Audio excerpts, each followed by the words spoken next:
Om Swastiastu. Om Swastiastu. Halo pemirsa, apa kabar Anda hari ini? Semoga selalu dalam keadaan sehat. Iya, saya Madi Sukadenkarang kembali hadir dalam Dialog Perempuan Bali Bicara. Pemirsa, penggunaan busana adat Bali dilakukan untuk memperkuat adat dan budaya Bali serta komitmen terhadap adat, agama, seni, tradisi, dan budaya di Bali.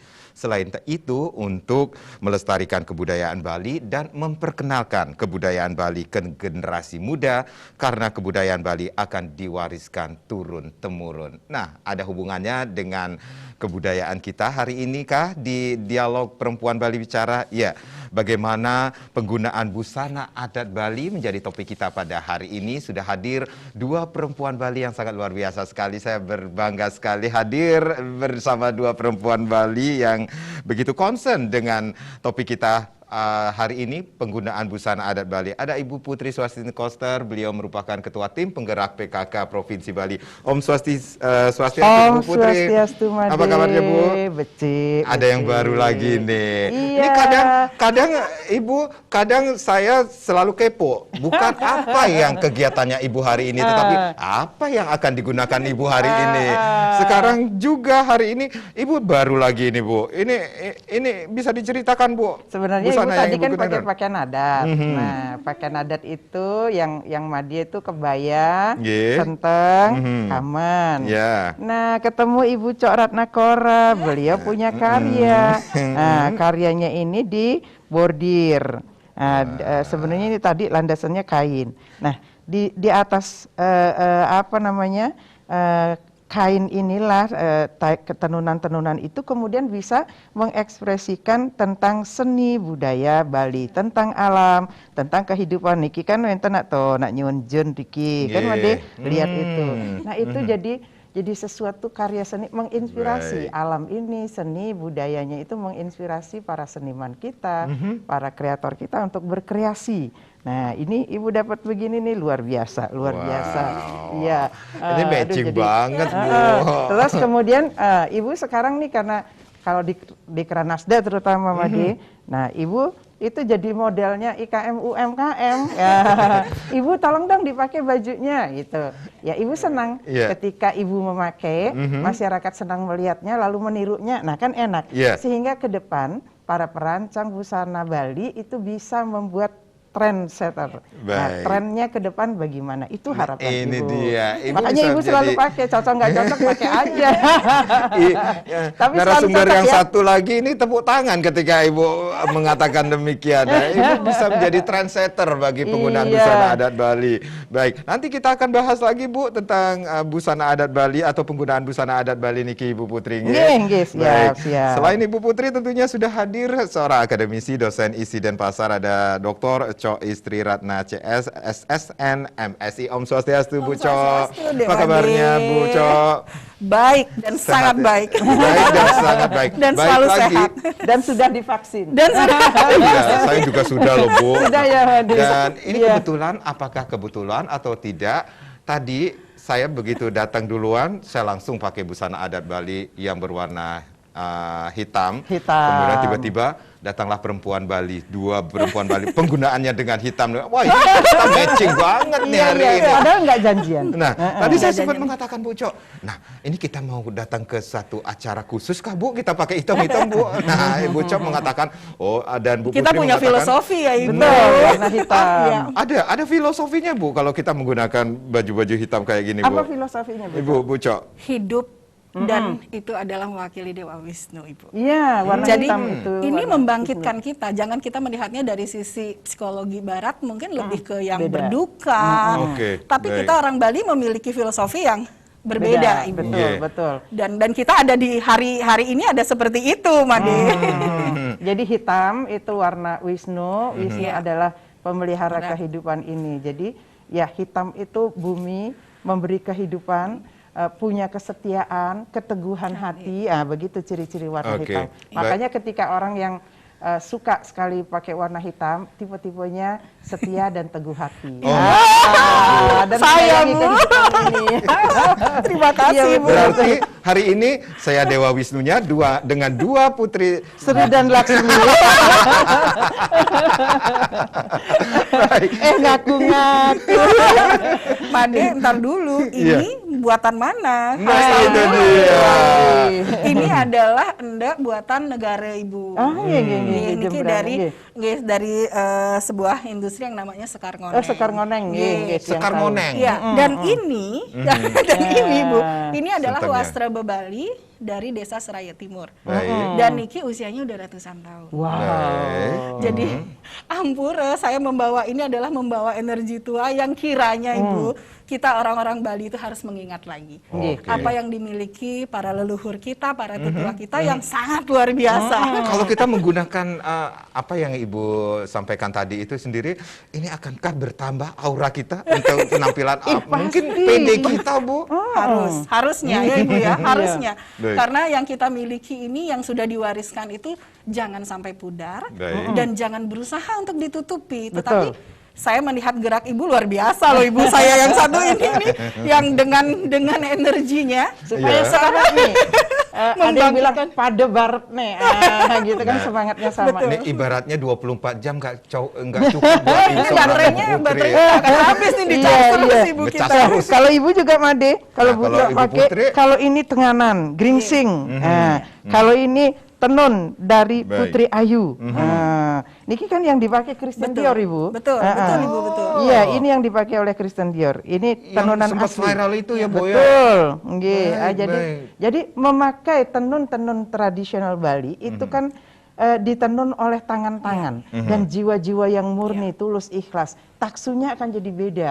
Maka senanglah kita memakai yang handmade gitu. Tenunan tangan itu akan jadi beda ketimbang kita, ya kalau kain-kain pabrik sih udah biasa ya untuk busana sehari-hari. Tapi kalau busana adat, Titiang harapkan masyarakat itu senang memakai yang handmade, yang memang ditenun oleh tenun cak-cak, tenun ATBM, oleh para penenun kita di Bali. Oke, saya mau tes dulu. Kalau Bu Cok, yang kain yang Made pakai ini dari mana, Bu? Itu motifnya sebenarnya awalnya dari kelungkung, ya. Kemudian jadi songket itu pada zaman keemasan Bali, adalah Renaissance Bali. Pada saat itu kan adanya di kelungkung. Dari sanalah menyebar kemana-mana yang namanya songket. Tetapi yang motif itu tentu yang awalnya dari kelungkung gitu. Baik, betul. Tapi sekarang sudah masuk ke dunia produksi ya Ibu. Dan memang seharusnya seperti itu. Jadi semua masyarakat Bali harus menggunakan. Mungkin 90%. Dan lebih sering diproduksi kalau yang begini rebongnya, kemudian di sininya tipis, itu jembrana biasanya. Kalau jembrana tuh kadang-kadang emas-emasannya tidak ada. Tidak ada. Mungkin 90% benar, tapi yang 10% ini sebenarnya dari Ibu Putri. Pemirsa jangan kemana-mana, kami akan kembali sesaat lagi.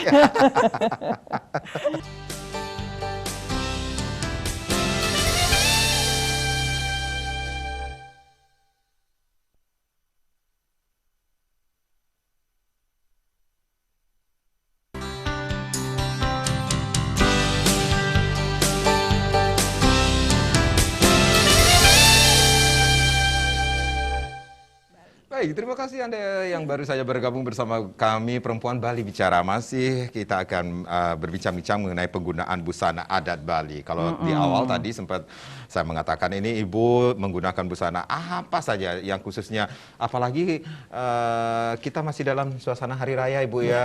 Tidak lupa juga Made mengucapkan selamat Hari Raya Galungan, kemudian menjelang Hari Raya Kuningan ya. Kalau ngomongin tentang Hari Raya, ini penggunaan busana adat Bali bagi perempuan Bali itu wajib hukumnya. Bahkan Ibu Putri pun satu hari, kalau kita ngomongin tentang tiada hari tanpa upacara sepertinya di Bali niki sendiri Ibu ya. Baik Ibu, biasanya urusan busana adat Bali, kain seperti itu kan biasanya urusannya Ibu selaku Ketua Dekranasda. Tetapi Ibu concern banget sebagai Ketua Tim Penggerak PKK juga ngurusin tentang kain, Bu. Begini Made. Pertama nih di dalam 10 program pokok PKK itu ada urusan sandang. Nah, jadi kan 10-nya itu ada penghayatan pengamalan Pancasila, gotong royong, pangan, sandang. Nah, di situ. Jadi sandang itu kan urusan busana, urusan kain-kain, urusan baju-baju seperti itu. Nah, di dalam PKK itu diharapkan kita peduli dengan urusan sandang agar apa? Agar keluarga-keluarga, karena objek pekerjaan kita, pergerakan kita kan keluarga. Agar keluarga-keluarga itu terlindungi, sehat, dapat ikut melaksanakan tanggung jawabnya dalam pelestarian. Karena bagaimanapun juga sandang-sandang yang ada di Bali itu merupakan warisan leluhur. Banyak sekali kain-kain tenun tradisional.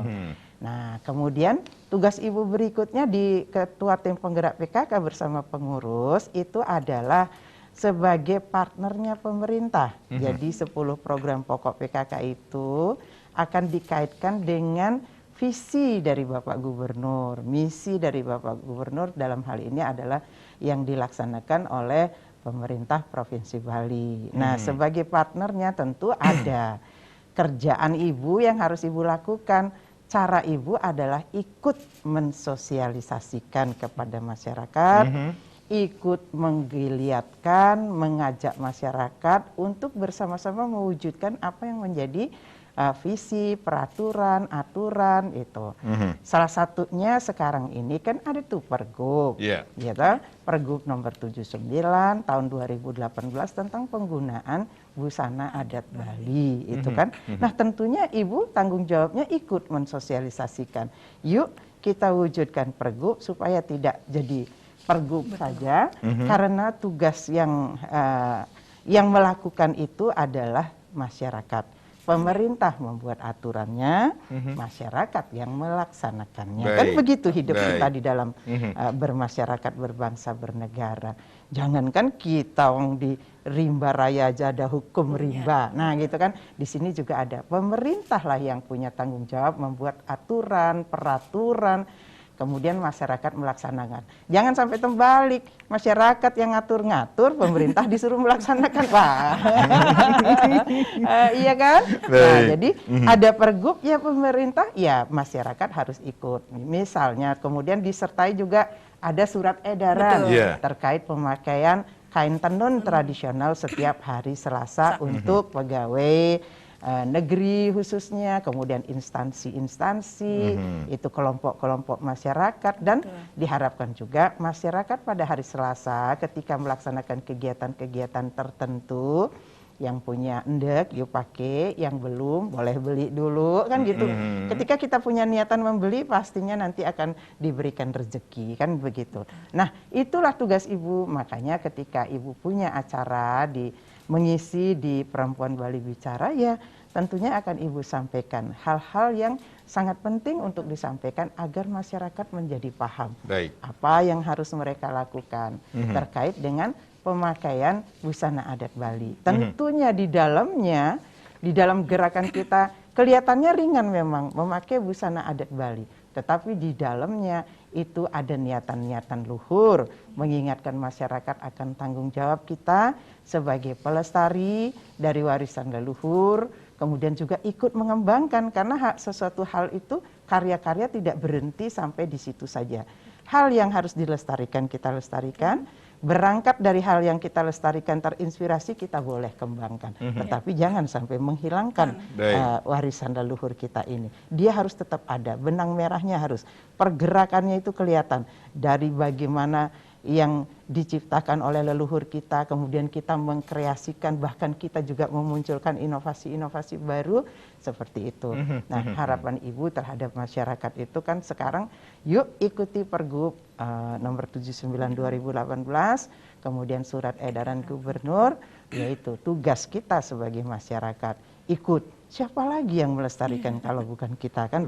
Itu pikiran Ibu. Baik. Saya ke Bu Cok dulu, Bu Cok. Kita mengetahui Ibu selaku peneliti fashion seperti itu, kemudian seorang akademisi.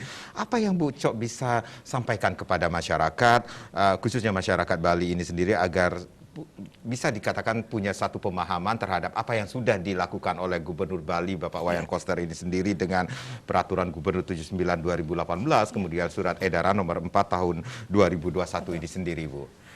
Jadi begini Made, jadi apa yang Bapak sudah buat gitu ya, dengan Pergub 79 tahun 2018 serta surat edaran nomor 4 itu, buat saya itu secara pribadi, karena saya peneliti fashion, otomatis orang yang concern terhadap yang Ibu katakan, pelestarian, perlindungan, dan punya komitmen untuk tetap menjaga itu semua. Nah, itu melihat gerak Bapak di dalam membuat aturan, itu sangat boleh, saya sempat tulis, itu cepat dan tepat, Ibu. Cepat dan tepat? Iya, cepat dan tepat. Kenapa? Karena kami pun, kalaupun kami melakukan tanpa harus ada yang memagari, artinya memberikan kisi-kisi, itu sama aja bohong gitu, Madi. Tetapi ketika kita bekerja keras untuk memberikan pemahaman, sosialisasi, kita membuat buku, riset yang tentu tidak sedikit untuk melakukan itu gitu ya, baik tenaga, mental ataupun biaya. Tetapi ketika itu tidak ada yang memayungi secara hukum, selama ini itu sama dengan nothing gitu, sama dengan nol. Tetapi dengan adanya payung hukum ini, apa yang kami lakukan, ya tugas kami tidak akan pernah berhenti, pasti harus mensosialisasikan terus. Misalnya, kenapa penting kita menggunakan busana adat? Karena kita sempat hampir mengalami degradasi, Bu. Betul. Dan itu cukup membuat kita sangat khawatir kan, Ibu. Tiba-tiba generasi muda kita lebih concern dengan budaya lain daripada budayanya sendiri. Itu kan parah sekali gitu ya, Made ya. Dan itu kita biarkan tadinya. Kita menganggap bahwa itu tren, mengikuti tren perkembangan. Tetapi karena ini patokannya pakem kepada budaya Bali, penggunaan budaya busana adat Bali, yang mana setiap items itu memiliki filosofi yang sangat kuat. Dan ini tiba-tiba mengalami degradasi. Dan kita worry, Bu. Kami terus terang berjuang berat untuk itu. Dan apa yang kami sempat matur ke Ibu, bahwa kondisi ini harus kita, istilahnya kita harus bergerak cepat dan tutup kuping dulu gitu ya, Bu. Apapun resikonya, ini harus berubah. Harus kembali lagi ke alurnya. Dan disitulah kami selalu mensosialisasikan lewat PKK juga, Ibu, di setiap workshop yang diadakan pada PKB. Dari situlah kami mensuarakan ke masing-masing kabupaten kota. Bagaimana nantinya tersampaikan bahwa yang paling simpel gitu, penggunaan busana adat Kepuro itu, kami sempat syok melihat anak muda menggunakan kain yang ditarik sampai sini, kemudian menggunakan tangan pendek, dan dengan desain yang sangat jauh dari filosofi kami gitu ya. Sehingga kami melakukan itu, Made. Kami terus menyuarakan yang pada akhirnya kami merasa perjuangan kami ada yang memayungi. Itu yang menjadi kuat. Jadi sangat blended gitu ya. Itu jadi seperti sekarang itu, sudah ada payung hukumnya. Ibu melihatkah kenapa baru sekarang ada atau tindakan atau ide yang muncul dari kepemimpinan dari Bapak Wayan Koster begitu memimpin Bali ini sendiri? Apakah Ibu merasakan ini suatu keterlambatan kah, Bu? Kalau jujur, saya bilang harusnya udah berapa tahun lalu. Gitu. Karena saya tidak boleh bohong juga ya. Saya harus bicara jujur bahwa apa yang kita lakukan, suarakan itu harusnya sudah dipagari secara hukum, itu sudah bertahun-tahun lalu. Kita sempat memperdebatkan tentang sesuatu yang kita miliki, apakah harus dihakikat. Jadi kita terlalu sibuk ada di sana. Tidak punya satu, maaf ini kelebihan Bapak saya, nih Pak Koster nih, langsung membuat satu, dipayungin dulu nih. Masalah nanti penyempurnaan itu pasti akan ada sesuai perkembangan. Tapi harusnya emang harus dipagari dulu, sehingga kita masih punya momen untuk melakukan, misalkan melabeling kita punya tekstil tradisional dalam bentuk hakikah atau dalam kita ajukan sebagai warisan budaya tak benda Indonesia. Kita punya waktu gitu, Made. Di saat ini sudah dipayungi, kami bisa bergerak ke arah itu. Dan mungkin perlu diketahui juga bagi masyarakat Bali, perjuangan Ibu juga ya yang tidak kalah ya Ibu ya, yaitu mengajukan Wasra Bebali dan sudah ditetapkan sebagai warisan budaya tak benda Indonesia per 7 November kemarin.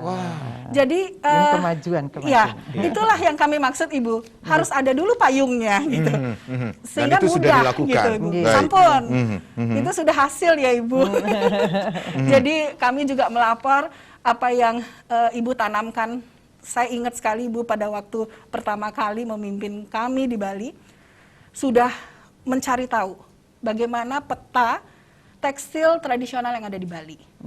Dan apa yang Ibu lakukan, bagaimana Ibu bergerak melalui, entah itu melalui PKK, Dekranasda, itu real, nyata. Dan dipayungi lagi hukum, sehingga itu menjadi sesuatu yang sangat optimal. Seberapa pentingnya labeling itu sendiri, seperti kata Bu Putri tadi, Ibu sempat mengatakan ini loh kain yang digunakan oleh seorang desainer, kelasnya bukan kelas apa ya, bisa dikatakan ini kelas dunia pun menggunakan, tetapi apakah karena ketidaktahuan sang desainer kah akhirnya menggunakan produk Bali, dia tidak tahu bagaimana caranya untuk mendapatkan hak untuk menggunakan itu sendiri. Ketika setelah digunakan baru kita terperangah, kain kita digunakan orang lain loh, seperti itu. Ya, tidak seperti itu. Pentingnya labeling itu ya, Adik ya, yang perlu kita ketahui bahwa dalam selembar kain itu kita bisa melihat perjalanan sebuah bangsa. Jadi bagaimana kehebatan bangsa kita Indonesia itu bisa dilihat dari selembar kain. Bagaimana sikap perilaku bangsa Indonesia yang ditetapkan oleh UNESCO bukan karena motifnya, tetapi sikap perilaku intangible. Jadi ketika Ibu bilang, ketika dia menenun, itu irama hati itu harus senada. Bagaimana sikap kontemplatif itu, dan itu bisa menjadi ciri bangsa, Made. Dan itu ada di selembar kain. Betapa pentingnya gitu. Ya, betapa pentingnya sikap perilaku yang kita tanamkan dari generasi ke generasi yang bisa menjadi jembatan budaya bangsa Indonesia. Nah, itulah yang kami maksud dibalik dari selembar kain gitu. Bukan hanya mempush ini harus dipakai, tapi apa yang dipayungi oleh Bapak melalui Pergub 79 serta Surat Edaran Nomor 4 serta Gerakan Ibu itu sudah menjadi sesuatu gitu bagi bangsa ini. Mungkin kita tidak bicarakan hari ini ya Made, tapi ingat 10 tahun kemudian baru kita mengucapkan terima kasih atas apa yang terjadi hari ini. Dan saya percaya itu, sangat percaya, karena kita akhirnya memiliki loh Made, satu persatu apa yang kita miliki, kekayaan kita ya, kekayaan intelektual kita itu mulai terkumpul sekarang. Berapa tahun sih Bali ini, dan kita baru menerima yang namanya hak kekayaan intelektual itu. Kita memiliki banyak sekali. Di Indonesia baru 33 tempat yang bisa mendapatkan hak warisan budaya tak benda Indonesia. Padahal kita punya bisa jutaan mungkin. Gitu. Jadi kita masih harus banyak berjuang gitu, Made. Baik. Saya bisa melihat dari mata Ibu Cok ini berkaca-kaca sampai sama Made, sama Ibu Putri juga. Ini kebanggaan kita sebagai orang Bali khususnya Ibu ya. Betul. Baik. Ibu Cok, Ibu Putri kita rehat sejenak ya. Nanti kita akan lanjutkan lagi perbincangan ini yang sangat luar biasa sekali. Pemirsa jangan kemana-mana, kami akan kembali sesaat lagi.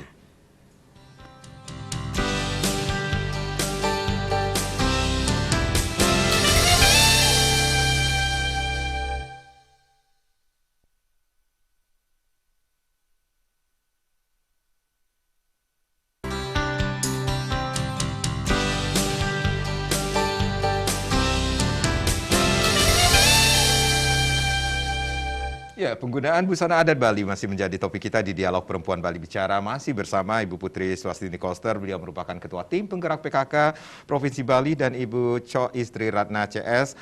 Beliau merupakan seorang dosen dari ISI Denpasar dan juga seorang peneliti fashion. Ibu Cok, saya mau tanya lagi nih, kalau Ibu Cok sudah banyak sekali memberitahu atau mengatakan tadi apa yang harus dilakukan, kemudian bagaimana menurut Ibu ini peran pemerintah sebagai pemegang kebijakan dalam mewujudkan masyarakat Bali yang berkarakter dan memiliki jati diri jika dikaitkan dengan penggunaan busana adat Bali, Bu?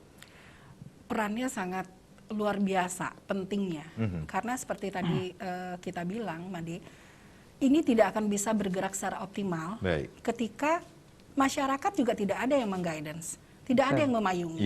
Kemudian ketika payung ini ada, peran masyarakat juga dituntut bahwa mereka harus aktif, berperan aktif untuk bisa melakukan, paling tidak mereka bisa memiliki pemikiran, melindungi, bagaimana harus melestarikan, bagaimana harus berkomitmen menjadi orang itu tadi yang berkarakter dan memiliki jati diri melalui apa yang diberikan oleh Bapak, digaungkan oleh Bapak dengan Satnangun Kertiloka gitu. Iya, itu luar biasa. Dan itu buat saya memang satu kerangka berpikir yang sangat holistik. Jadi kalau memang kita bisa dengan bahasa yang lebih sederhana, udah deh, kita tuh sekarang harus bersyukur bahwa sudah ada payungnya dan kita masyarakat ini harus mentaati. Baik. Karena kalau kita tidak mentaati dan patuh, ya sama saja Ibu. Itu tidak akan ada yang menjalani gitu. Dan apa yang sudah dilakukan baik pemerintah dan Ibu sebagai partnernya, itu sangat sangat jelas terlihat pergerakannya gitu. Jadi boleh dikata kayak udah dapat paket komplit kami ini. Kayak mau ngoder pakai ojol aja nih Bu, paketnya komplit gitu ya Bu ya. Nah, saya ke Bu Putri.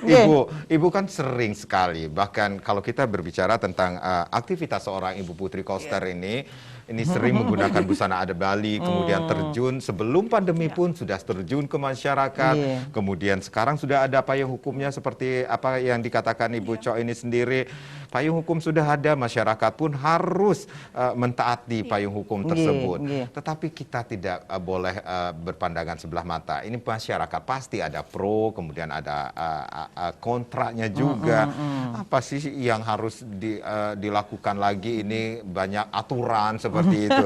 Nah, ini ada cerita ketika Ibu turun langsung ke masyarakat, Ibu. Ada cerita nggak sih Bu dari masyarakat terhadap apa yang sudah dilakukan oleh seorang Gubernur Bali ini sendiri, Bu? Khususnya bagi para penenun misalnya seperti itu, Bu? Iya. Kalau cerita baiknya, cerita pronya sangat banyak karena masyarakat sangat menyadari bahwa apa yang dilakukan oleh pemimpinnya membuat aturan, peraturan, pergub, perda pastilah untuk memayungi agar kita bisa melakukan tugas dan kewajiban agar para pengrajin IKM, UMKM itu dapat sejahtera, udah pasti. Dan mereka sekarang sudah melihat bagaimana geliat itu ketika kelompok-kelompok masyarakat dan masyarakat itu mematuhi dan menjalankan aturan yang dibuat oleh pemimpinnya, dalam ini Bapak Gubernur. Ketika kita diajak untuk setiap hari Kamis memakai pakaian adat, nah ini peluang untuk dunia bisnis, ini peluang untuk yang namanya kerajinan tradisional, ini termasuk juga pelestarian. Setiap Kamis kita ingat bahwa kita harus memakai pakaian adat. Paling tidak 2 bulan, 3 bulan sekali. Kalau dulu kan menjelang galungan baru beli baju baru. Nah, itu. Dan dipakainya saat galungan. Sekarang tetap sih seperti itu, tetapi karena pemakaian pakaian adat ini lebih luas ketika kita bekerja, ketika kita melakukan kegiatan-kegiatan di luar pekerjaan juga boleh memakai dan malah diharapkan memakai pakaian adat. Hari Selasa memakai kain tenun tradisional, kan bisa dikombain. Pakaian adatnya adalah yang terbuat dari kain tenun tradisional. Jadi malah dalam seminggu barangkali ketika ketemu Purnama, Kajeng Kliwon, ya kita akan terus ingat bahwa tugas kita melestarikan caranya pakai pakaian adat kita. Nah, kemudian di dalam pemakaian pakaian adat ini ada peluang. Nah, yuk kita ambil peluang itu, jangan jadi penonton. Nah, yang misalnya yang suka dunia fashion, yang bisa membuat baju, yuk usaha-usahanya isi dengan kebutuhan dari karena terjadinya adanya pergub tersebut. Nah, masyarakat, pegawai itu memerlukan pakaian adat, bikinkan. Nah, supaya ada beda-beda tipis tapi secara kasat matanya orang tahu, oh kalau ke pura nih pakaian. Karena di Bali pelaksanaan agama sangat erat kaitannya dengan seni dan budaya itu. Sehingga kita lupa nih pakaian ke pura yang mana ya, sama. Jadi pakemnya itu adalah kebaya untuk perempuan, kamen dan senteng. Nah, itu untuk pakaian adat Madya. Nah, kalau yang misalnya kalau yang cowok kan udah jelas Made pakai kamen yang dibikin kancut begitu, harus kancut loh karena ada filosofinya. Kemudian pakai saput, pakai baju. Kalau dulu boleh enggak pakai baju, tapi zaman tahun 70-an ke atas ya kan. Tapi kalau sekarang Made suruh nggak pakai baju malu. Tulang di sininya kelihatan. Terus pakai udang kan Bintan. Nah, nikah. Jadi kalau sudah begitu boleh-boleh saja supaya ada beda-beda tipis. Kapan saatnya kita masuk ke pura, bajunya yang seperti apa, busana adatnya. ketika kita ke kantor, busana adatnya lain lagi tampilannya, tapi pakemnya tetap kebaya, senteng, kaman gitu kan. Nah, ketika kita ke pesta atau resepsi, acara-acara yardnya, itu supaya beda lagi. Nah, disinilah Ibu harapkan masyarakat yang berkutat di dunia fashion supaya bisa memunculkan inovasi-inovasi, kreasi-kreasi. Sehingga kalau ke kantor atau pegawai-pegawai hotel, itu kan udah dari dulu udah ada kan, pegawai hotel. Kemudian guide yang pegawai rumah sakit itu kan memakai kebayanya seperti apa dengan kamarnya supaya tampak oh ini pakaian adat untuk bekerja, tampilannya seperti ini. Kalau yang ke pura beda dikit, mungkin lebih simple, kemudian kesan religiusnya harus ada, jadi lebih polos dengan bahan-bahan tentunya yang tidak ribet kalau dibawa ke pura, yang nyaman bikin kita untuk konsentrasi memuja beliau, kan begitu. Nah, kalau yang resepsi lain lagi, harus yang lebih berkerlap-kerlip yaitu. Tapi pakemnya tetap adalah kebaya, senteng, dan kaman. Nah, itu. Baik. Jadi kayak gitu. Nah, itu yang Ibu harapkan nanti dimunculkan. Jangan kemudian Bapak Gub bikin pergub, orang lain yang memanfaatkan peluangnya, kita tetap jadi konsumennya kan? Bagaimana? Nah, itu yang Ibu lihat di lapangan, Made, terkait dengan juga kain-kain tenun tradisional kita. Mungkin saking populernya atau kita salah mempolakan.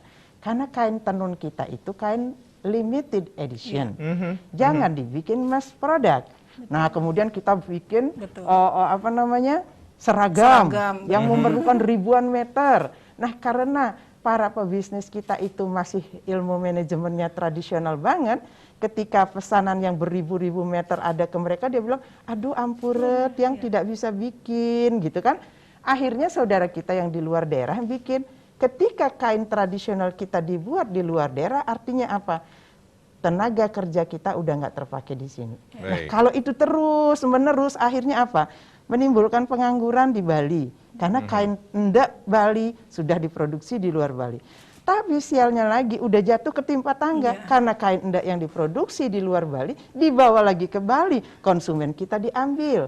Nah, kan begitu akhirnya apa? Siapa lalu yang membeli? Nah, yang jadi aneh fenomena yang Ibu di lapangan, semakin banyak orang pakai endak, semakin banyak orang jual endak, loh kok semakin sedikit yang menenun, ini datangnya dari mana? Nah, itulah yang harus kita kembalikan. Ini juga yang menjadi permasalahan yang beberapa waktu lalu trending dengan endak-endakan, bisa dikatakan demikian. Sebenarnya enggak, kalau endak ya memang endak, cuman mungkin dari segi harga, kualitas, dan yang mengerjakan tidak para penenun kita di sini itu dari segi bisnis kan bisa merugikan kita. Boleh dong kita sedikit dalam tanda kutip ya Ibu bilang ya Ibu protes gitu loh. Kain-kain kami kemudian yang ngeproduksi di luar, tenaga kerja kami tidur, kemudian konsumen kami diambil. Karena Ibu bilang Ibu tidak bermaksud diskriminasi dalam hal ini, enggak. Ibu bilang yuk kita menjaga kekayaan Nusantara dari mana? Dari daerah kita masing-masing. Boleh dong kita menjaga kain tenun tradisional kita jaga songket, supaya yang nenun tetap yang ada di Bali. Supaya yang memakai utamanya orang-orang Bali. Itu. Karena Ibu melihatnya dari mana? Mencontohnya. Dari tata cara, dari pola, dari sistem yang diterapkan oleh semeton kita di Tenganan. Nah, jadi masuk ke awig-awig, masuk ke Perarem, semeton Tenganan, Ritat Kalayadnya, Wenang memakai kain-kain yang dibuat di Tenganan, geringsing salah satunya. Selama orang Tenganan memakai geringsing terus-menerus, selama itu penenunnya akan ada. Itu. Jangan kita kemudian terpesona dengan barang-barang yang baru diproduksi datang dari luar lalu kita ganti, boleh sesekali, tetapi ketika masuk ke wilayah adat kita pakai, itu caranya menjaga. Itu menurut Ibu melihatnya kalau ini juga mestinya masuk ke Perarem. Itu masuk ke Perarem. Nah, Ibu contohkan di Desa Sembiran, itu Ibu masih punya Dadong Landri saja yang menenun sendiri. Waduh, kemudian ini Dadong Landri lagi nonton. semoga beliau sehat. Nah, itu menenun sendiri, kemudian nggak ada yang beli selendangnya. Nah, akhirnya dengan Ibu Mekel saat itu, Ibu Wayan Sami mencari bantuan, kemudian Titiang juga menganjurkan, yuk masyarakat adat sembiran ketika yadnya itu dari tari walinya ibu ganti. Yang namanya kain-kain krep yang murah meriah itu ibu ganti dengan selendang-selendang sembiran. Mereka semua pakai selendang sembiran. Nah sekarang sudah ada hampir 10-15 penenun dipesan kainnya karena setiap saat mereka akan memakai. Ya ibu lihat, oh ini contoh nih gitu, harus dilakukan. Andai setiap desa adat mengeluarkan awik-awik atau perarem seperti itu salah satunya juga cara untuk menjaga agar kain kita tetap lestari, agar kita cinta terhadap apa yang kita miliki. Boleh senang terhadap produk orang lain, karya orang lain, tetapi kita mesti cinta dan memakai produk kita sendiri. Begitu menurut Ibu. Ya, Ibu Cok tadi juga sempat mengatakan Ibu juga merasakan kekhawatiran terjadi degradasi terhadap penggunaan busana adat Bali sendiri. Tetapi Ibu melihatkah adakah pakem-pakem yang harus sekali lagi seperti Ibu Putri sudah sampaikan yang harus diperhatikan dalam berbusana adat Bali ini sendiri, Ibu? Sangat ada. Jadi kita balik ke filosofi. Kalau seperti itu kita akan bicara filosofi. Mbak Dia tahu nggak kenapa harus pakai destar? Aduh, Ibu. Supaya nggak kelihatan botaknya. Rambut masih banyak nih Bu. Jadi itu adalah satu filosofi yang paling sederhana adalah untuk mengikat diri sehingga seperti merimain kita ya untuk berpikir, berkata dan berbuat yang sesuai dengan apa yang diajarkan secara dharma. Itu filosofi dari itu filosofi. Itu yang paling simpel deh. Kemudian kalau di perempuannya disenteng. Nah, itu maknanya. Sehingga kalau itu sekarang kita abaikan, gitu Made. Itu kan berarti kita sudah meluruhkan yang namanya filosofi yang kita miliki. Nah, itu yang paling sederhana. Begitu juga dengan kancut dan kampuh gitu ya. Semua memiliki filosofinya sendiri. Dan itu terkait dengan pengekangan diri. Jadi intinya pada saat dari benang ini ditenun menjadi selembar kain, itu pun sudah melalui satu proses yang namanya kontemplatif tadi. Nah, itu sekarang Made menggunakan energi yang menenun itu ada di Made. Apa yang dititipkan? Harapan-harapan apa? Ya kan? Semua ada di sana. Dan itu berupa doa, Made. Nah, di Bali, yang kami kemarin desa tentang wasra bebali itu, yang Ibu bilang, itu sebaiknya masuk ke prarem atau ke awik-awik. Kami sangat setuju, Ibu. Karena hanya dengan seperti itu, kita bisa tetap mempertahankan. Dari generasi ke generasi. Dan apa yang kami dapatkan ketika ada di lapangan, bagaimana sejarah dari Bali itu sendiri, para tetua kita, tekstil itu menjadi medium, Ibu. Medium untuk bisa melaksanakan Dharma Wacana. Semua sisipan filosofi hidup itu ada di tekstil. Dan ada di wastra bebali. Seperti ini nih namanya prembon motifnya ya. Artinya semua rasa yang ada dalam kehidupan itu dirajut dalam sebuah selendang yang bermotif ini. Coba kalau ini hilang. Filosofi itu akan hilang. Dan itu banyak sekali yang kami temukan. Dan Ibu juga kami sudah matur sama Ibu. Nah seperti itu Made. Jadi kalau itu kita hilang, otomatis semuanya akan hilang. Jadi mungkin nanti secara lebih detail, bagi masyarakat yang memang ingin mendapatkan informasi dengan senang hati, kami juga akan memberikan buku itu, di mana tekstil itu memiliki filosofinya sendiri. Dan ada satu kekayaan yang kita benar-benar, saya sampai surprise sekali Bu, bahwa ada satu kecerdasan yang namanya kecerdasan yang ada di bawah unconscious gitu ya, di bawah kita punya sikap mental yang ada artinya yang fikir gitu ya, logik. Ini yang sangat tidak logik. Kecerdasan itu apa? Kecerdasan mereka menyisipkan sebuah mitos, bukan mitos, tetapi sebuah ajaran melalui tekstil ini.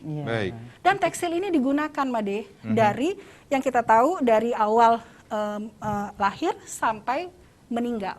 Dan semua ada filosofi. Baik Ibu Cok, Ibu Putri, kita rehat kembali ya. Nanti kita akan lanjutkan lagi. Pemirsa jangan kemana-mana, Perempuan Bali Bicara akan kembali. Tapi tentunya setelah yang berikut ini.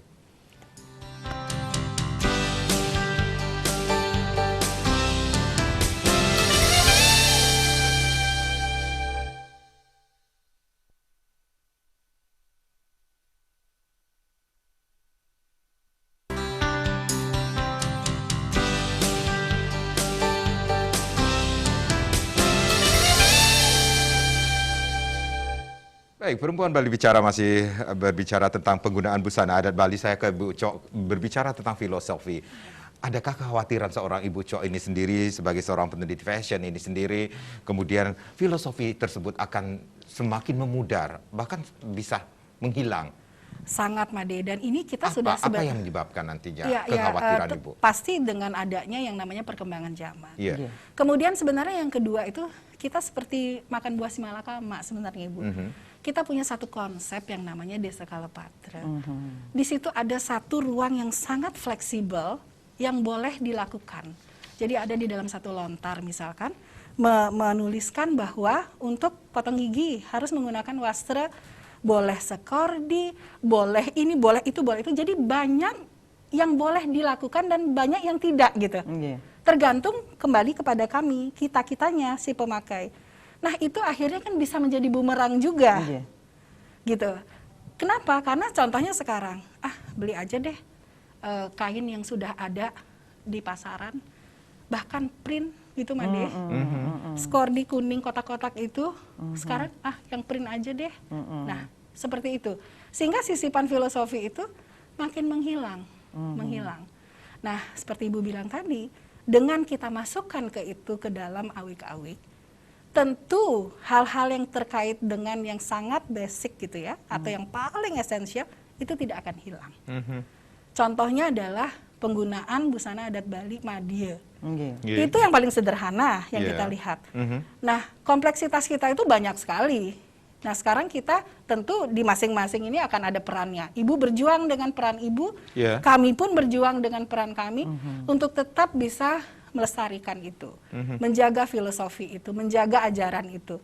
Dan ketika kita masuk ke ruang itu, sudah tidak bisa keluar, Made. Itu pasti kita akan terus menggali dan selalu terperangah bahwa apa yang dimiliki tetua kita dulu sangat luar biasa. Baik, kemudian datang payung hukum yang sudah dikeluarkan oleh pemimpin kita, Gubernur Pak Wayan Koster ini sendiri. Kemudian Ibu, sudahkah melihat perubahan apa yang di masyarakat?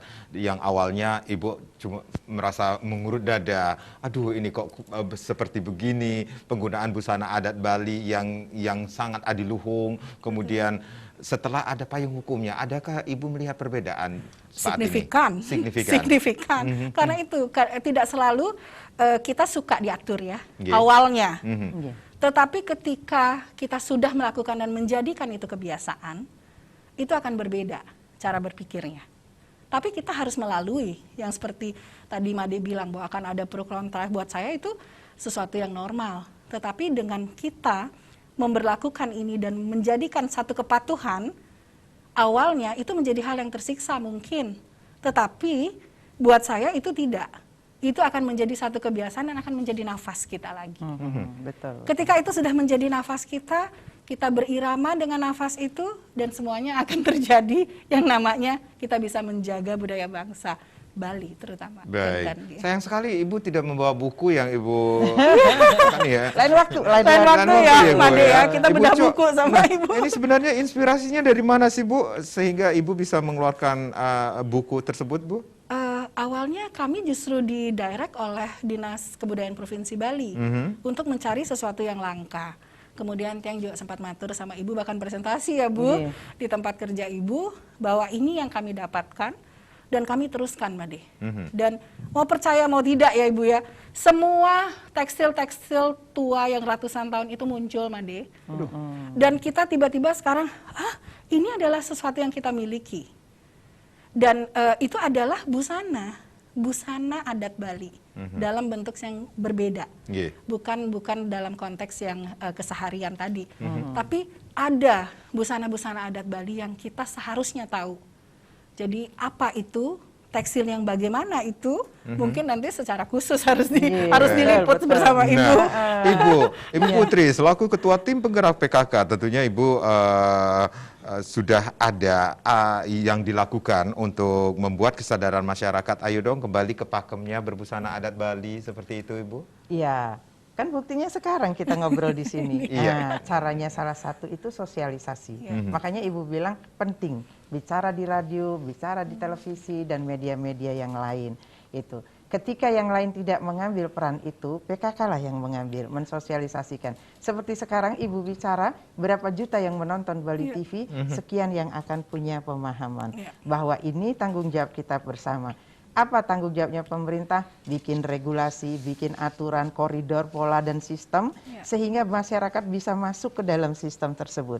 Pelakunya siapa? Ya kelompok-kelompok masyarakat. Yang menguatkan prosesnya siapa? Ya para cendekiawan kita, para peneliti kita. Jadi Ibu harap juga para peneliti kita itu akan masuk pada wilayah dan koridor yang sama, meneliti sesuatu yang dibutuhkan oleh masyarakat. Itu. Sehingga ketika semua komponen ini bersinergi, Ibu yakin apa yang kita harapkan bersama, yaitu kembalinya kejayaan dan keajegan dari warisan leluhur kita dapat kita wujudkan. Nah, ini Ibu bilang kalau tadi pertanyaannya apakah terlambat, bagi Ibu selalu tidak ada kata terlambat. Tetapi kita menyadari di detik-detik terakhir bahwa kita merasakan sudah ada degradasi, kan sudah ada kelunturan dari pemahaman warisan leluhur, adat seni budaya kita, yuk kita mulai. Kita sambung lagi benang merahnya. Generasi tua memberikan pemahaman kepada generasi muda. Jangan putus komunikasi ini. Mereka tidak tahu karena kita tidak memberitahu. Seperti itu. Nah, sekarang munculkan kembali apa-apa sih yang dulu tertanam. Karena yang tahu, Ibu tahu itu para seniman kita itu adalah asik dan concern dengan karya seni. Lupa kemudian mendokumentasi. Tidak juga kita mempublikasi karena gaya kita dari dulu memang seperti itu. Tetapi, budaya lisan. Budaya lisan. Tetapi sekarang ada saatnya kita harus dokumentasikan itu karena kemajuan teknologi kan bisa. Betul. Seperti ini Kak. Nah, jadi Ibu berharap apa yang kita lakukan sekarang hasilnya itu enggak seperti gigit cabai. Pedes sekarang, gigit sekarang, pedes sekarang, enggak. Paling tidak suatu saat itu generasi muda kita tidak akan menyesal menghadapi masalah terkait warisan leluhur. Mereka kehilangan segala sesuatu karena kita udah jaga dari sekarang. Makanya Ibu bilang pemimpin yang baik, pemimpin yang menemukan pola sistem yang tepat untuk mengarahkan perilaku masyarakatnya terkait tugas-tugas dan tanggung jawab kita sebagai individu, sebagai anggota keluarga, anggota masyarakat, sebagai anak bangsa ini itu. Jadi sebenarnya kalau dibilang berat, enggak kalau kita udah lakukan. Kalau kita udah munculkan kesadaran dari diri sendiri. Makanya Ibu bilang kita melakukan sesuatu itu memberitahu orang, tidak hanya memberi contoh, tetapi menjadi contoh. Nah, kita suruh, pakai pakaian adat dong. Nah, sementara Ibu pakainya bukan pakaian adat. Jadi Ibulah yang memulai, kita yang memulai dengan pakaian adat. Nah, pakaian busana adat kita itu kan, itu seperti yang disampaikan Ibu Cok, itu pemakaiannya fleksibel. Tetapi ada ranah, di mana kita harus adat yang memang klasik, yang memang tradisi, ya kita pertahankan. Ketika kita masuk ke ranah modern, itu ya kita modern banget kan seperti itu. Dua ini, dia seperti dua sisi mata uang, yang satu klasik, yang satu modern sesuai perkembangan. Bolehlah kita untuk hal yang baik kita mencontoh bagaimana generasi muda Jepang, bagaimana kemudian kebudayaan Korea. Di film-filmnya mereka, kalau filmnya klasik banget, mereka memakai busana adat. Perempuannya pakai hanbok yang begitu seperti itu, ya klasik banget. Tetapi kemudian di film-film mereka yang modern, mereka sangat modern. Hal yang baik bisa kita tiru, bisa kita adaptasi, terinspirasi. Jangan lalu kita mengeluh, gimana ini kita suka K-pop sekarang sebenarnya bukan itu. Bukan produknya yang kita lihat, tetapi bagaimana Korea bisa mempengaruhi dunia, bagaimana India sandangnya mempengaruhi dunia. Mestinya sistemnya yang kita ambil. Begitulah kita mestinya mempengaruhi paling tidak penduduk lokal, Nusantara, dan dunia. Supaya mereka melihat, wow, kain-kain Bali itu Iya. memang keren banget. Memang metaksu banget. Baik. Karena kain Bali rata-rata masih ditenun oleh jiwa-jiwa yang murni. Nah, ini dia. Bu Co, ini kalau kita berbicara tentang, singkat saja ya Bu Co, bagaimana caranya agar capaian penggunaan busana adat Bali ini sesuai dengan Pergub 79 2018 agar optimal, Bu? Seperti kata Ibu Putri, mungkin ada harus munculkan dari diri sendiri dulu. Pasti Ibu, pasti ya Mandi ya. Artinya kita tidak akan bisa merubah sesuatu kalau kita sendiri tidak melakukan. Baik. Jadi jangan bicara besar kalau hal kecil aja kamu nggak buat. Gitu. Nah itulah yang harus kita lakukan. Ketika kita cinta, kita ingin melestarikan, melindungi, dan kita harus bersikap seperti apa, berkarakter dan memiliki jati diri yang bisa mengusung budaya Bali dan bangsa Indonesia.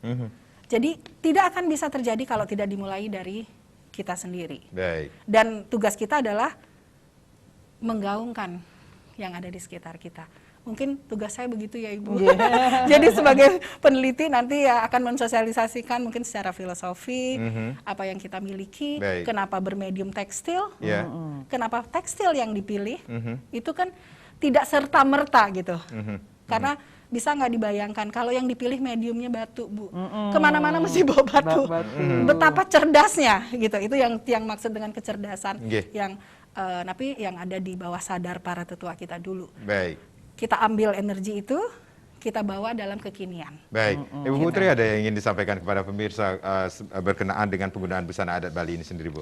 Iya, sebagai warga Bali, apapun sukunya, apapun agamanya, ketika ada pergub, ketika ada peraturan, itu tugas kita bersama. Terutama Niki yang harapkan tidak hanya yang sukunya Bali, tetapi Semeton Jawa, Sumatera, sebenarnya jangan asing memakai pakaian adat Bali, karena pakaian adat Bali itu ya pakaian adat. Dia memang ada yang dipakai ke pura dengan tampilan tertentu, tetapi kita bisa modifikasi. Jadi yang jelas, pakaian adat Bali itu adalah udang, baju, kampuh, kancut. Nah, kalau yang perempuannya kebaya, senteng, kamen. Nah itu, dengan filosofinya, ketika kita pakai udang berarti pengendalian, Bu ya. Pengendalian. Nah kalau Titiang melihat Mengekang diri. pengendalian diri itu, kalau lelaki pikirannya dikendalikan, Iya. kalau perempuan perutnya dikembalikan. Perut itu kan ada Cakra perasaan. loh, Bu. Kadang-kadang kita kan aduh berperasaan banget gitu ya, emosional banget. Kalau lelaki logikanya. Logika. Nah Baik. itu harus rasional itu. Baik. Makanya dia pakai udang. Loh keren itu filosofinya. Baik. Ibu Putri, Bu Co, terima kasih sudah sharing. Ya, sama-sama, Made. Terima kasih sekali lagi. Saya Made Sukaran Karang. Kita berjumpa lagi di lain kesempatan. Sampai jumpa. Om Santi Santi Santi Om. Yang ngerau sang jagat emangkin sambing rasa yang piko beting sambian taler ngerasa yang pakai wahe ulian ulah gumatat gumite neng rana yang piko bate mangkin ngireng api yang mang degelis megingsir